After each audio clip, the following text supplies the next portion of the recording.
Baik, Assalamualaikum warahmatullahi wabarakatuh. Selamat pagi dan salam sejahtera untuk kita semua. Pagi ini saya ingin menyampaikan skenario pembelajaran diagnosa organisasi, baik konsepsi maupun implementasi pada pelatihan kepemimpinan pengawas. Skenario ini dibuat untuk pembelajaran kurang lebih 18 JP. Namun demikian, mari kita sepakat bahwa kelas ini kita akan namakan expert.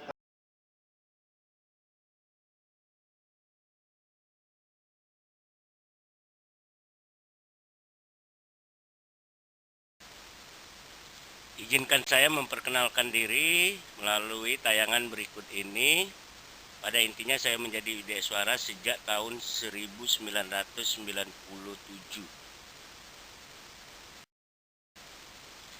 Outline skenario pembelajaran: pertama introduksi, yang kedua prakondisi, yang ketiga substansi, ada 3 substansi, yang keempat evaluasi.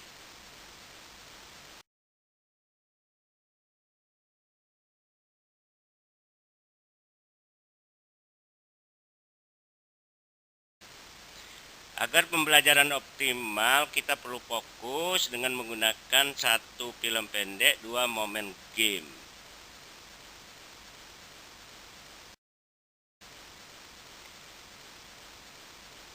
Pembelajaran yang dapat kita petik dari film ini yaitu salah satunya bagaimana kita bisa berpikir positif.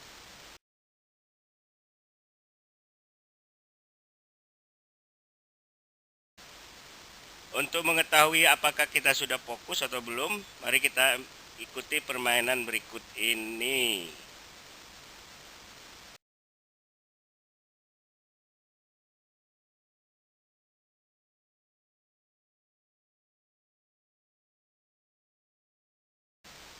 Dari 17 indikator hasil belajar, kita kelompokkan menjadi 3 kelompok dalam proses pembelajarannya.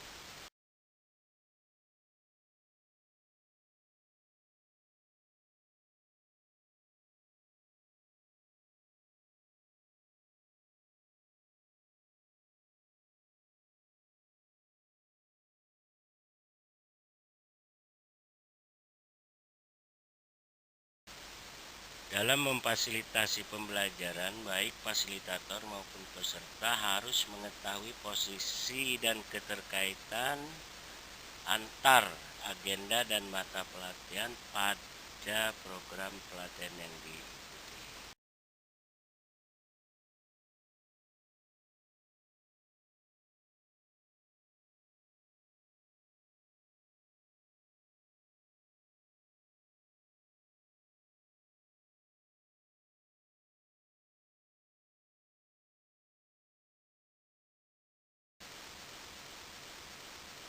Inti dari pembelajaran diagnosa organisasi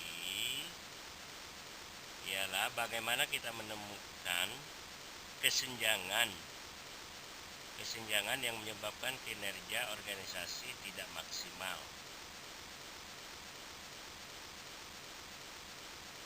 Untuk keberhasilan pembelajaran ini harus diskemakan atau skenariokan secara benar dalam RBPMP dan RP. Baik, kita mulai dengan pokok bahasan pertama, yaitu isu strategis. Untuk mempelajari isu strategis ini, kita menggunakan teknik moderasi.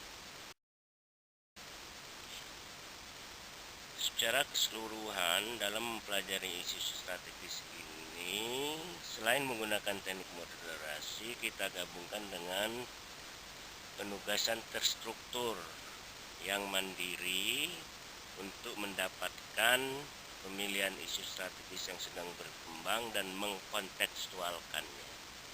Ini kurang lebih 1 sesi. Dalam proses pembelajaran isu strategis yang menggunakan teknik moderasi, kelas dibagi menjadi 5 kelompok untuk memilih baik isu maupun tema ataupun topik yang lebih spesifik untuk dikontekstualkan. Output pembelajaran dari isu strategis ialah dua hal. Pertama, hasil kelompok, masing-masing kelompok dikumpulkan ke fasilitator. Sementara itu, dipilih 5 isu strategis untuk dipajang di kelas. Setelah mempelajari pokok bahasan 1 isu strategis, kita lanjutkan dengan konsep diagnosa organisasi. Dengan menggunakan 2 metode. Pertama, expert method, yang kedua menggunakan pembulatan bersama.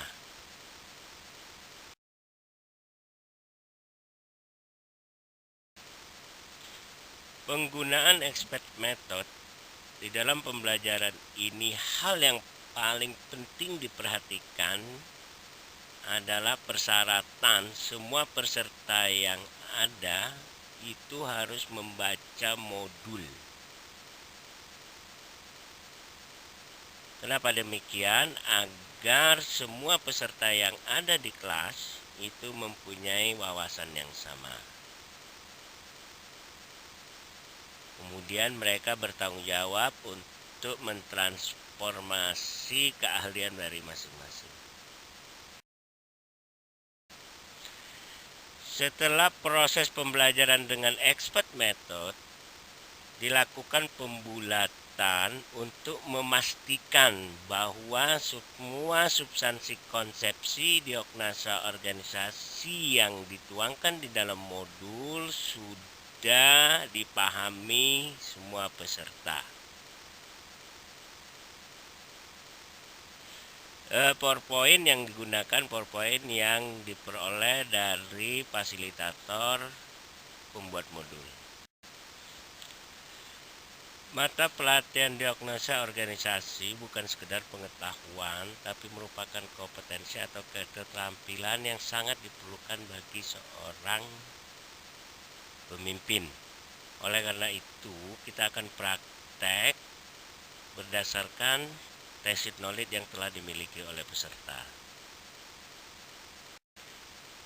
Untuk mendukung pembelajaran praktek diagnosa organisasi, kita menggunakan PowerPoint yang substansinya ditekankan pada teknik analisis manajemen selain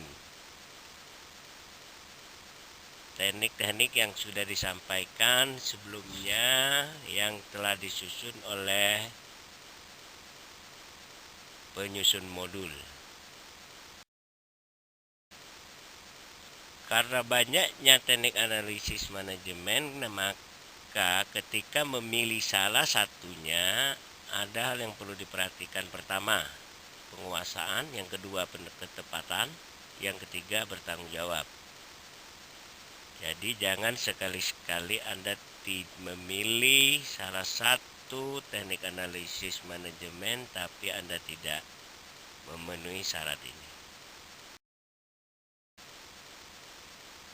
Sebelum kita melakukan praktek diagnosa organisasi, ya ada baiknya saya visualisasikan yang menjadi tugas Kementerian Lingkungan Hidup dan Kehutanan yang sangat-sangat kompleks. Berbagai aspek yang perlu kita perhatikan, diantaranya ekologi, sosial, dan prakondisi.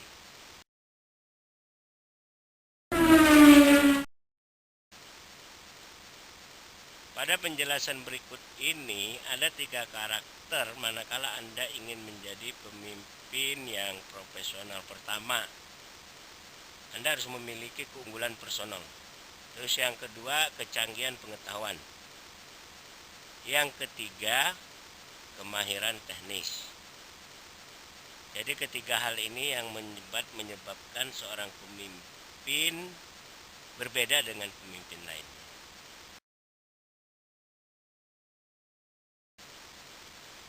Pada pelatihan kepemimpinan pengawas atau selevel eselon 4, diagnosa organisasi yang Anda harus lakukan, yang harus kita lakukan yaitu pada ranah kegiatan.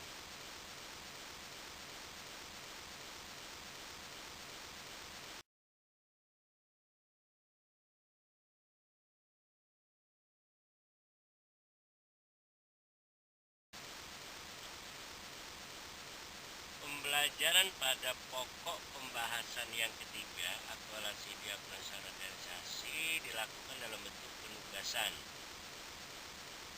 Penugasan dengan secara berkelompok, dan masing-masing kelompok memilih isu strategis yang akan diselesaikan.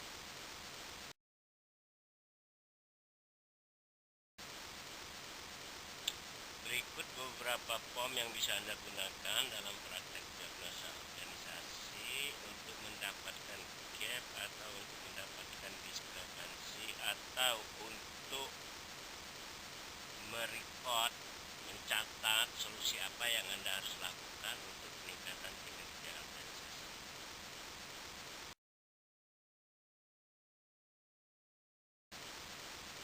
Hal penting lain yang perlu Anda ingat manakala akan melakukan perubahan atau ingin melakukan inovasi dalam peningkatan kinerja organisasi, yang paling terpenting adalah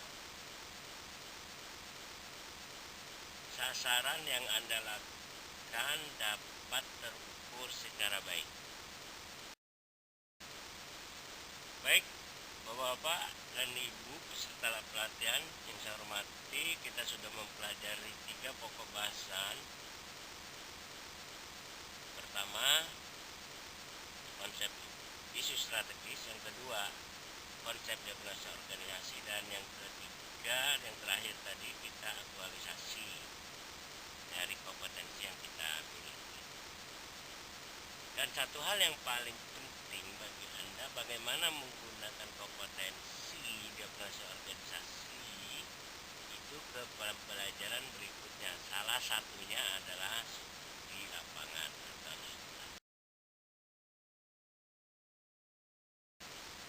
pelaksanaan evaluasi pembelajaran baik substansi maupun proses pembelajaran menggunakan metode dialog dan self-evaluation.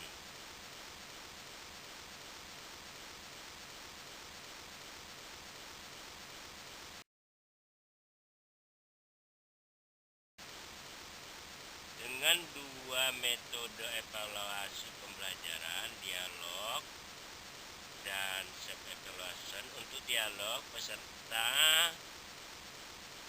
diajak mendiskusikan kembali 2 pertanyaan berikut. Pertama, masalah 3 tahapan utama di dalam diagnosa organisasi, dan yang kedua, konteks, bagaimana mengkontekstualkannya sebagai pemimpin pelaksanaan kegiatan.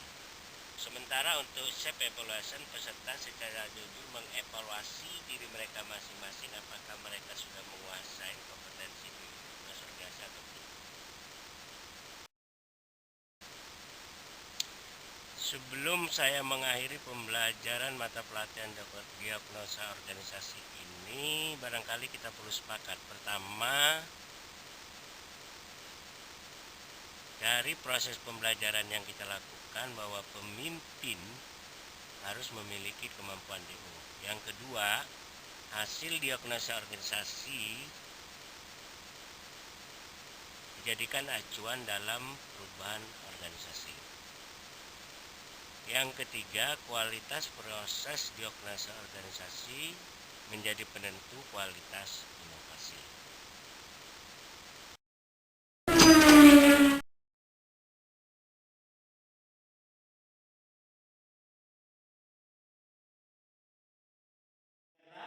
penjelasan saya tentang skenario pembelajaran.